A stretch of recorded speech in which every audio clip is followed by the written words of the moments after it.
Hello students, today we will discuss remaining 4 questions of exercise 9.1. Students previous video में हम इसी exercise के कुछ क्वेश्चन डिस्कस कर चुके थे क्वेश्चन नंबर 9 तक। अब हम इसी एक्सरसाइज के रिमेनिंग 4 क्वेश्चन डिस्कस करेंगे। Now question number 10.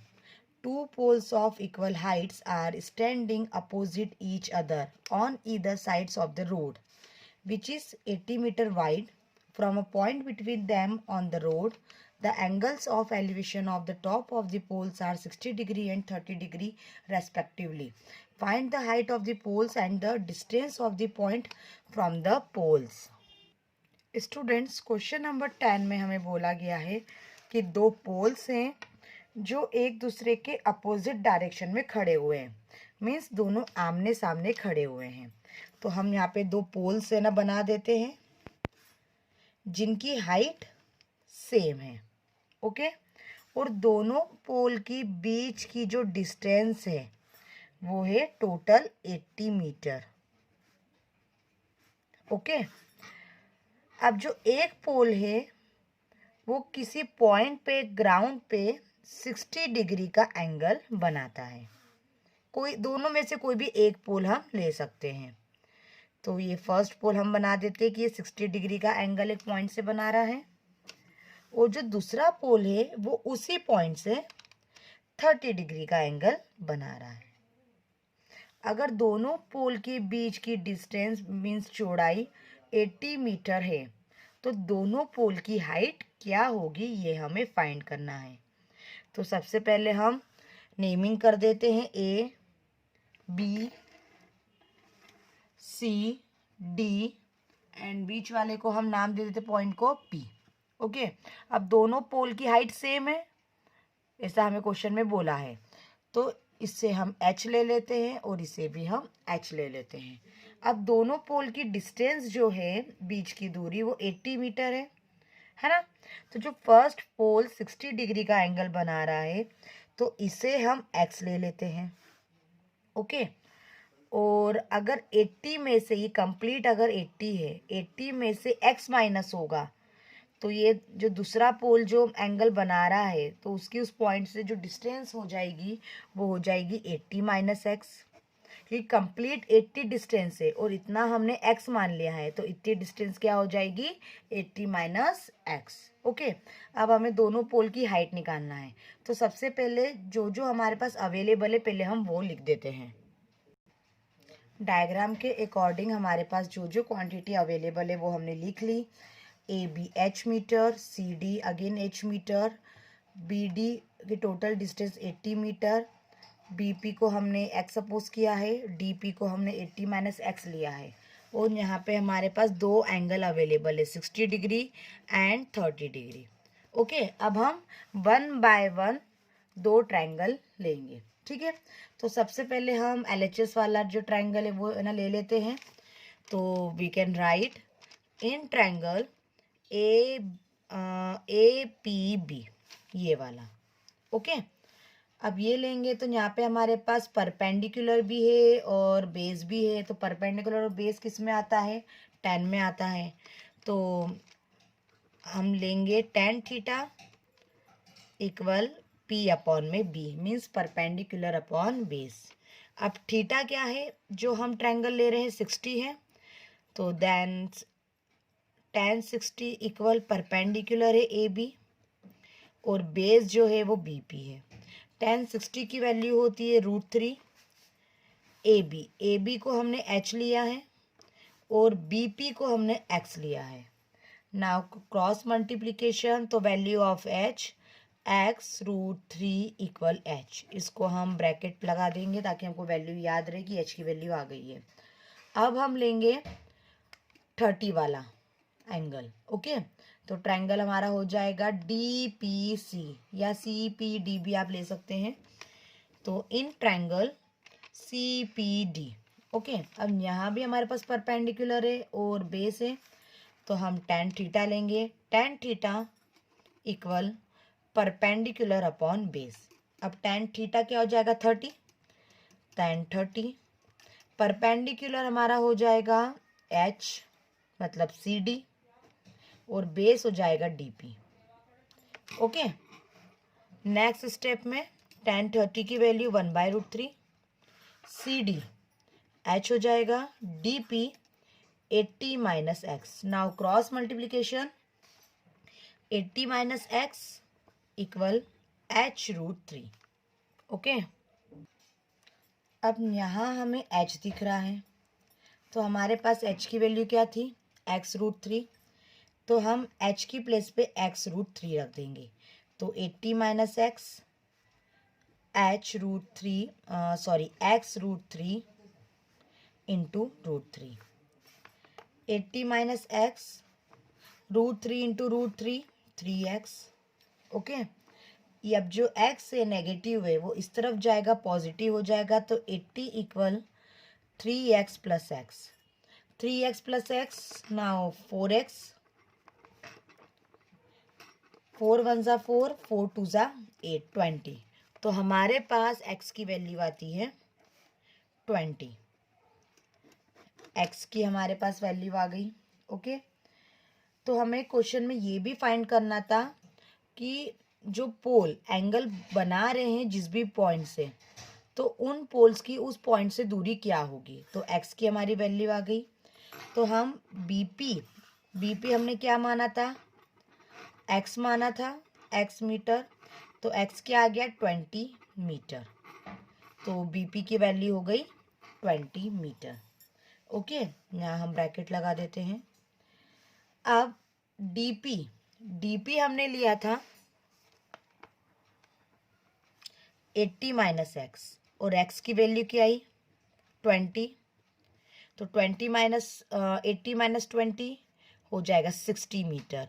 मीन्स जो दूसरा पोल है वो जिस पॉइंट से एंगल बना रहा है उसकी डिस्टेंस हो जाएगी 60 मीटर। ओके, तो ये हमारी DP की वैल्यू हो गई।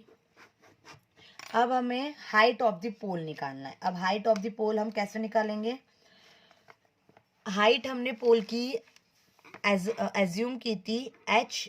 ओके, और h की हमारे पास वैल्यू आई थी x√3 और x की हमारे पास वैल्यू क्या आई है 20, तो हम x की प्लेस पे 20 रख देंगे। तो हाइट ऑफ द पोल हो गई 20√3 मीटर। ओके, तो ये आपका फाइनल आंसर है। Now question number 11, a TV tower stands vertically on a bank of a canal. From a point on the other bank directly opposite the tower, the angle of elevation of the top of the tower is 60 degree. From another point 20 meter away from his point on the line joining this point to the foot of the tower, the angle of elevation of the top of the tower is 30 degree. Find the height of the tower and the width of the canal. Students, question number 11 में हमें बोला गया है, हम diagram के through समझेंगे कि एक टीवी टावर है, ठीक है, वो किसी नहर के तट पे जो एंगल है वो एंगल बनाता है 30 डिग्री का।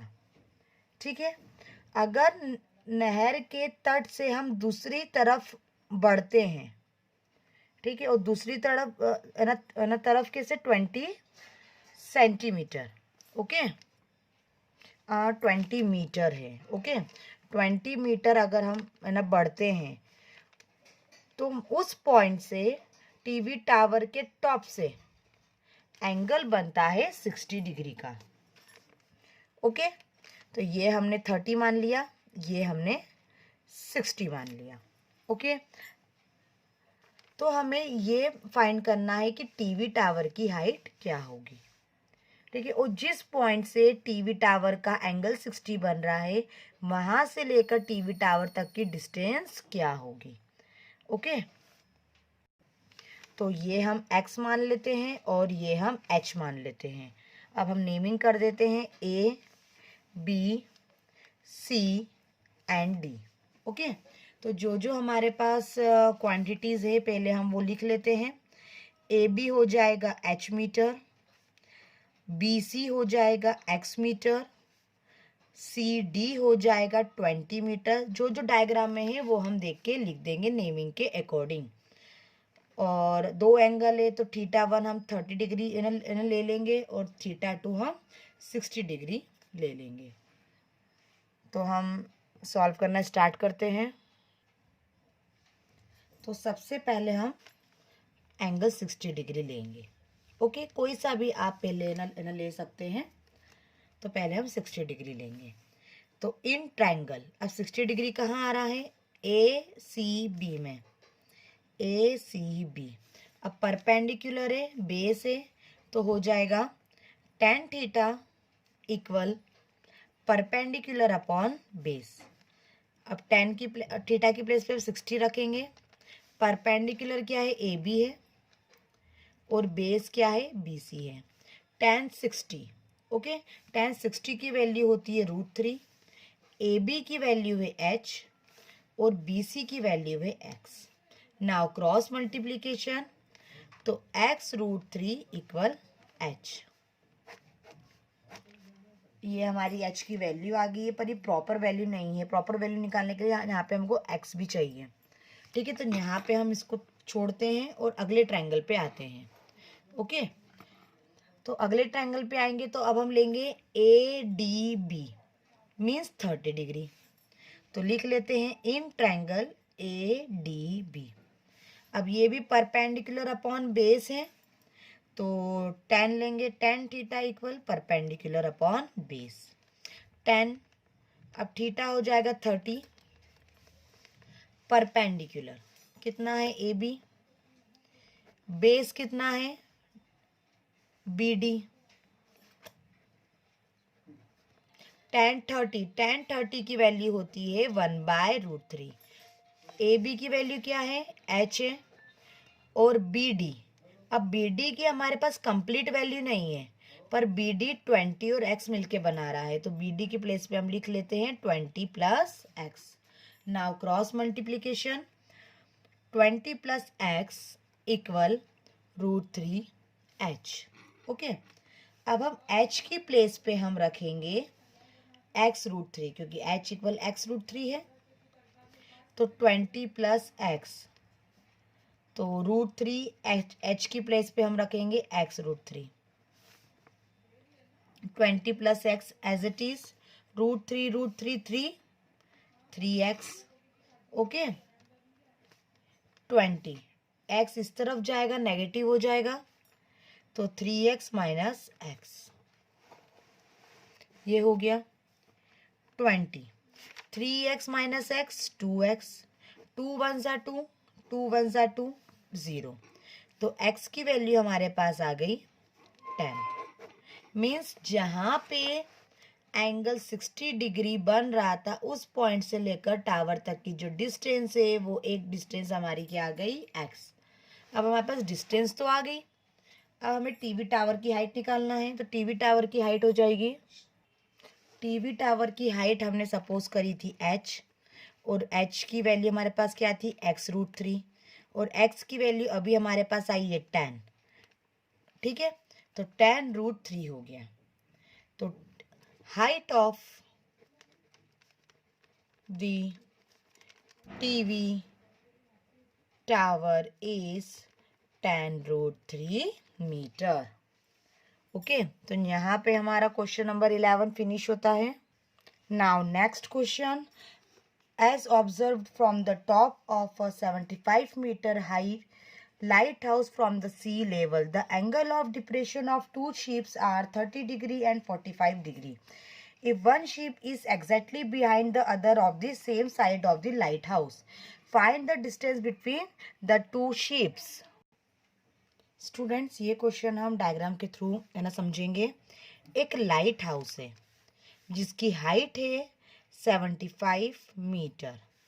ठीक है, अब लाइट हाउस है तो वहाँ पे सी है, तो सी लेवल पर दो शिप है।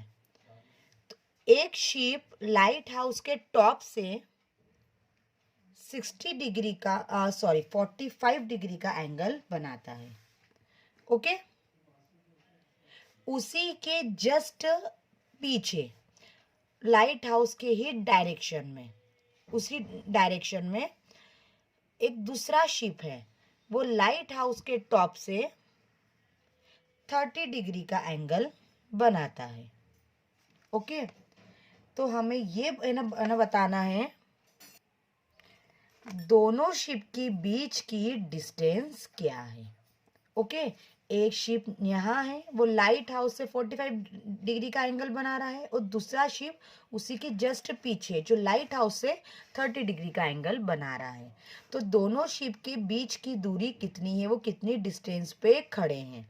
ओके, तो हम नेमिंग कर देते हैं A, B, C and D. अब जो जो हमारे पास अवेलेबल है वो हम क्वांटिटीज लिख देते हैं।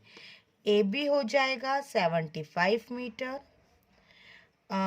डी सी हमें फाइंड करना है दोनों के बीच की डिस्टेंस, तो हम इसे x मान लेते हैं, तो डी सी हो जाएगा x मीटर। हमारे पास दो एंगल हैं, तो दोनों एंगल को हम लेते θ1 30 डिग्री और दूसरा एंगल ले लेते हैं 45 डिग्री।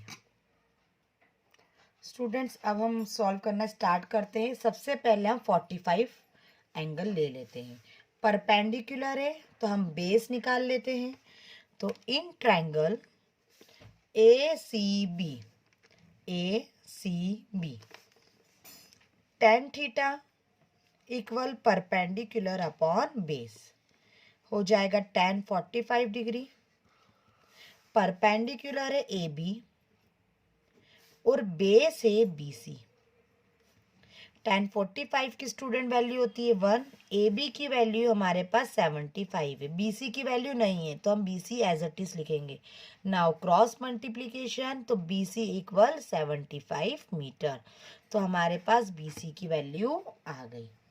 ओके, अब हमने 45 लिया, अब हम 30 लेंगे। तो in triangle A D B again perpendicular and base है, तो tan theta equal perpendicular upon base. tan हम 30 डिग्री लेंगे क्योंकि अब हम एंगल 30 डिग्री ले रहे हैं। परपेंडिकुलर क्या है ए बी और बेस क्या है complete D B. Okay student, tan 30 की वैल्यू होती है 1/√3। ए बी की वैल्यू हमें पता है 75। अब आप यहाँ देखिए हमारे पास कंप्लीट बी डी की वैल्यू नहीं है, तो बी डी किस किस से मिलके बन रहा है, बी सी और सी डी से, तो इसकी प्लेस पे हम B C plus C D लिख देते हैं। 1/√3 as it is 75। B C की वैल्यू 75 हमारे पास आ गई थी। ओके, प्लस सी डी की क्या वैल्यू है हमारे पास, एक्स है। Now cross multiplication, 75 plus x 75√3। 75 के पास जाएगा तो x इक्वल 75√3 माइनस 75। अब 75 इधर भी है 75 इधर भी है, हम 75 कॉमन निकाल देंगे तो x इक्वल 75 कॉमन √3 माइनस 1 बचा। ओके स्टूडेंट, √3 की वैल्यू होती है 1.732 माइनस 1 एज इट इज। अब हम 1.732 में से माइनस करेंगे 1 तो हो जाएगा 0.732। अब हम 0.732 में मल्टीप्लाई करेंगे 75 का तो आता है 54.75 मीटर। ओके, ये किसकी वैल्यू आ गई, x, और दोनों शिप की बीच की डिस्टेंस हमने क्या मानी थी, x, तो दोनों शिप की बीच की डिस्टेंस हो गई 54.75 मीटर। तो यहाँ हमारा ये क्वेश्चन फिनिश होता है। एंड लास्ट सबसे इम्पॉर्टेंट क्वेश्चन पे हम आते हैं, ये सीबीएसई और एमपी बोर्ड के अकॉर्डिंग बहुत इम्पॉर्टेंट है। Now, the angle of elevation of the top of a tower from 2 points at the distance of 4 meter and 9 meter from the base of the tower and in the same straight line with its are complementary prove that the height of the tower is 6 metre. Students, इस question में एक tower है, ठीक है। वो tower के का जो ग्राउंड है, जिस पॉइंट पे वो टच हो रहा है, उस पॉइंट से उसके दो एंगल बन रहे हैं, ठीक है। दो पॉइंट से, उस पॉइंट से दो एंगल बन रहे हैं। अब एंगल क्या बन रहे हैं, सबसे पहले बट डिस्टेंस देख लेते हैं। जो पहला पॉइंट है, तो उस पॉइंट से टावर तक की जो डिस्टेंस है वो है 4 मीटर, ओके। और जो सेकंड पॉइंट है, सेकंड पॉइंट से लेकर टावर तक की जो डिस्टेंस है वो है टोटल 9 मीटर, ओके। तो ये बीच वाली क्या होगी, अभी हमें पता नहीं है। तो सबसे पहले अपन एंगल देख लेते हैं। अब वो बोल रहे हैं कि दोनों एंगल का जो सम है वो कॉम्प्लीमेंट्री एंगल है। अब कॉम्प्लीमेंट्री एंगल मतलब ऐसे एंगल जिन दो एंगल का सम 90 डिग्री होता है, कॉम्प्लीमेंट्री एंगल कहलाते हैं, ओके। तो सबसे पहले फर्स्ट हम ले लेते हैं थीटा, क्योंकि अभी तक हमने जितने भी क्वेश्चन करे हैं अंदर वाला जो एंगल है वो बड़ा होता है, ठीक है। अगर दो एंगल है हमारे पास, θ1 प्लस θ2, अगर हम इसको थीटा मान ले, है ना, तो दो एंगल का सम, दोनों का सम जो है वो कॉम्प्लीमेंट्री है, मीन्स 90 है। तो एक हमने ले लिया θ1 और एक हमने ले लिया θ2, तो दोनों का सम कितना हो गया, 90 डिग्री। तो अगर हम θ2 की वैल्यू निकाले तो दूसरा एंगल क्या होगा, θ2 minus 90 degree, sorry θ2 equal 90 minus θ1, है ना।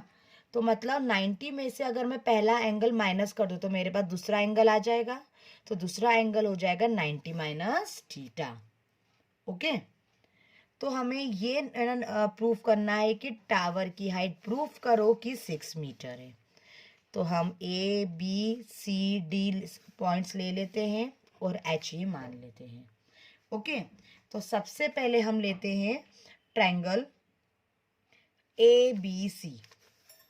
तो in triangle A B C perpendicular upon में बेस है, तो tan theta equal perpendicular upon base.